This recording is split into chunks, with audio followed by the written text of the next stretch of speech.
Israel রাষ্ট্রটি আসলে বর্তমানে যে পর্যায়ে রয়েছে, তারা যদি বেশি বাড়াবাড়ি করে তারা কিন্তু অস্তিত্ব সংকটের মধ্যে পড়বে। অর্থাৎ ইসরায়েল যে রাষ্ট্রটি রয়েছে সেটা কিন্তু বিলুপ্ত হয়ে যাবে। কারণ হচ্ছে ইসরায়েল যে আপনার ব্রিটেনের নেতৃত্বে যেটুকু থাকার জায়গা পেয়েছে, রাষ্ট্র পেয়েছে, এটুকুর মধ্যে তারা যদি সন্তুষ্ট না হয়ে তারা যদি বেশি পরিমাণ বাড়াবাড়ি করতে থাকে, বাড়াবাড়ি বলতে তারা যে এই যে আপনার ফিলিস্তিনের উপর যে দীর্ঘদিন টর্চার চালাচ্ছে এবং দখলদারিত্ব চালাচ্ছে, এটা যদি বন্ধ না করে তারা যদি আরবদের সাথে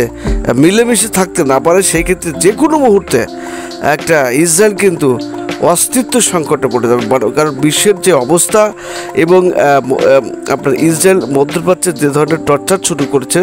এবং আপনার যুক্তরাষ্ট্রের মদদে, সেই ক্ষেত্রে এই ধরনের আপনার বাড়াবাড়ি তারা যদি অব্যাহত রাখে, এই ধরনের কার্যক্রম অব্যাহত রাখে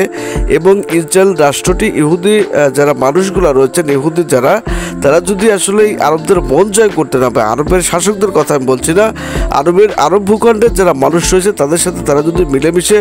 বসবাস করার মতো মন মানসিকতা তৈরি করতে না পারে, তাহলে সেই ক্ষেত্রে তারা কিন্তু অস্তিত্ব সংকটে পড়ে যাবে। যে কোনো